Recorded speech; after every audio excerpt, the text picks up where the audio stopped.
Let's get started. Here's the brief news from the world over this week.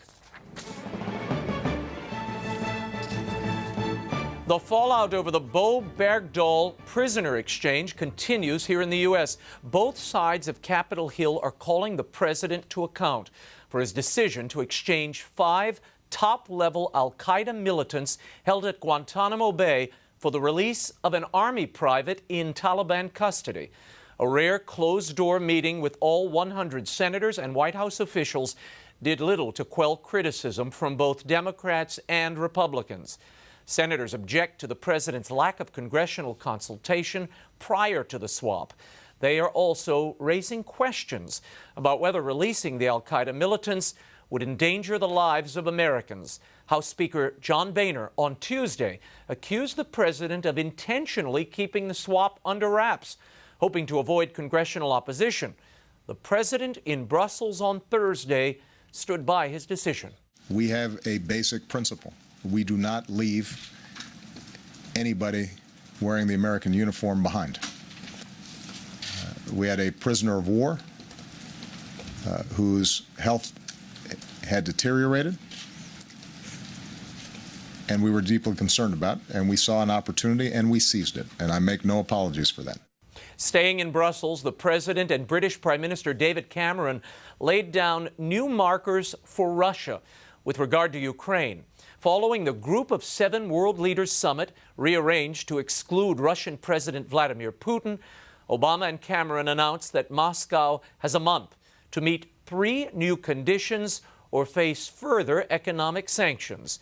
The Prime Minister said that Putin must 1. Acknowledge Ukraine's newly elected president, 2. Russia must stop arms from crossing the border, and 3. It must cease support of pro-Russian separatist groups in eastern Ukraine. Cameron said Putin's actions are completely unacceptable and at odds with the group's democratic values.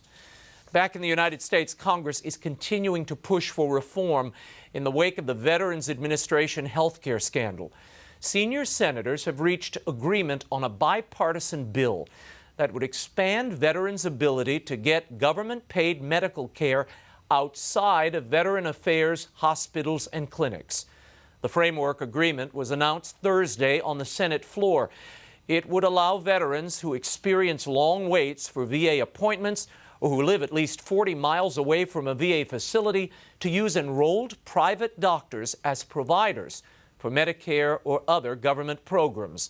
The VA's sprawling healthcare system provides care to about 6.5 million veterans annually. And Tuesday marked the 25th anniversary of the Tiananmen Square massacre. The 2-day crackdown by China's military killed hundreds, possibly thousands, of unarmed democracy activists and onlookers. On Wednesday, 100,000 or more people in Hong Kong and Taiwan lit candles and attended vigils to remember the victims and the cause for freedom in the communist nation. Beijing has never given a full account of what happened during the crackdown or its human toll. China's Tiananmen Square daily flag-raising ceremony on the anniversary of the massacre was carried out without incident, albeit under heavy security. And a new Boko Haram massacre in northeastern Nigeria has left at least 200 dead. On Monday, the jihadist group attacked 4 villages, burning down hundreds of homes and at least 1 church and mosque.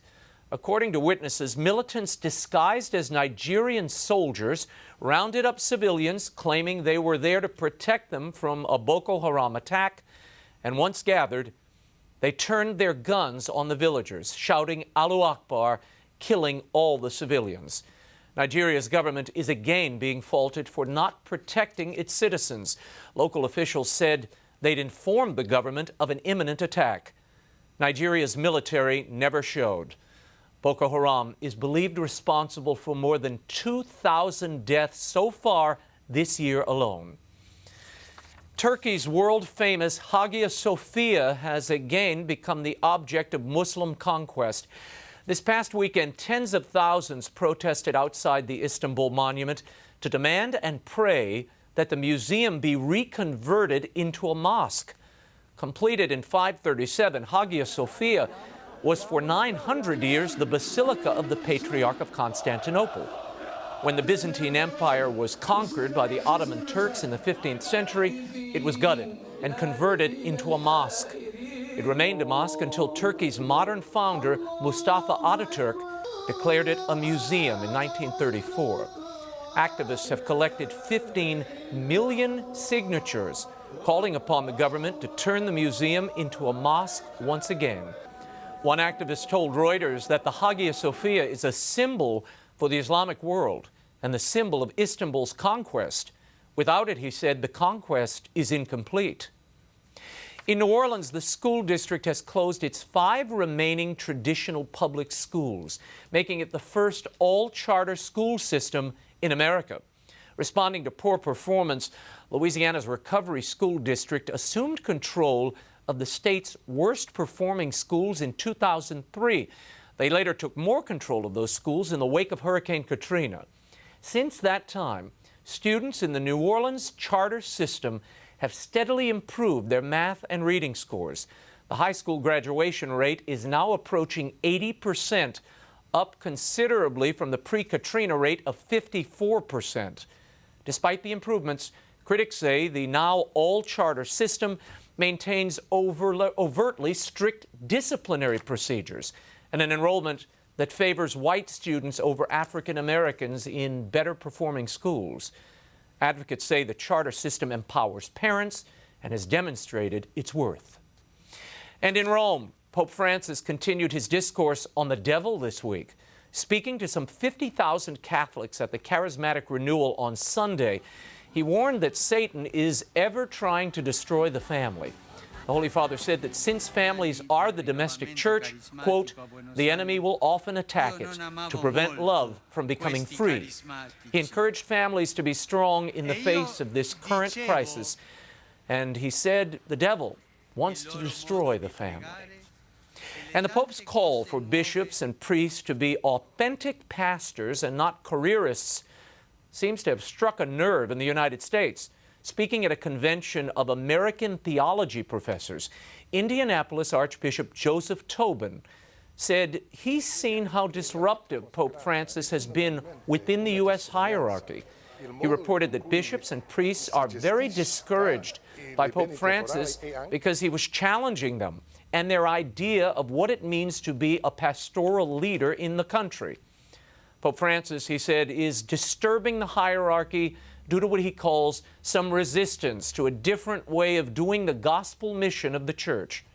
In a side note, Chicago Sun-Times columnist Michael Sneed speculated this week that Archbishop Tobin could be Pope Francis's pick to replace the soon-to-be retiring Cardinal Archbishop of Chicago, Francis George. Sneed cited a Vatican observer who called Tobin a hot prospect to fill the post. The Archbishop once served as a pastor in Chicago and also held a top Vatican position before his appointment to Indianapolis in 2012. And this week marks the 70th anniversary of the Allied invasion of Normandy, France. D-Day was a critical turning point in the war and a daring operation. As a tribute to all those who took part in the invasion, here are some reflections by the veterans who were there. I've thought many times the D in D-Day meant Death Day. I don't care how tough you are, it gets you. It gets you. Every D-Day, specifically on that day, I don't forget who was there and what we were doing.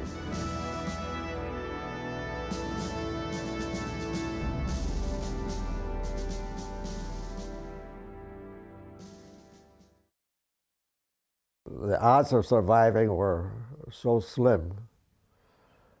And to survive was something unbelievable. Of course, we're all nervous, and we could see down, look down, we could see the silhouettes of the ships. And what I said in there, of course, was that when I saw all those ships, I said, well, if you have any doubt about it now, you look down there, this is going to happen one way or the other. Every man that came through that machine gun fire and landed on Omaha Beach, every man was a hero. If they talk about heroes, these guys knew when they walked into that machine gun fire, what it was. And you could actually see the channels of machine gun fires in the beach. And you had to be lucky to be between those channels of fire. We were about 400 yards off the beach when an 88 artillery shell hit my boat. It was blown up in the air. All I remember is the boat going up and over. I cracked my skull against the bulkhead. Next thing I remember, I'm laying underneath this rock wall on the left flank of Omaha Beach. 2 men, I was told, dragged me ashore. Weight we had on our back, we'd take 1 step and slide back half a step, take another step and slide back. Bodies all over the front edge of the water. They're just laying there, bobbing on the water. It's amazing how you can be so immune to feelings. You know, you just look and it goes with the program, you know. My fellow Americans, last night when I spoke with you about the fall of Rome, I knew at that moment that troops of the United States and our allies were crossing the channel in another and greater operation. It has come to pass with success thus far. When I go to the cemetery, as often as I've gone there, it gets me. It still gets me. I can feel it right now. When Company C that waited ashore on Omaha Beach. And today, by my count, there's only 4 of us left. It had to happen, or had to be successful, otherwise we'd be somewhere else today, maybe saluting Hitler, I don't know.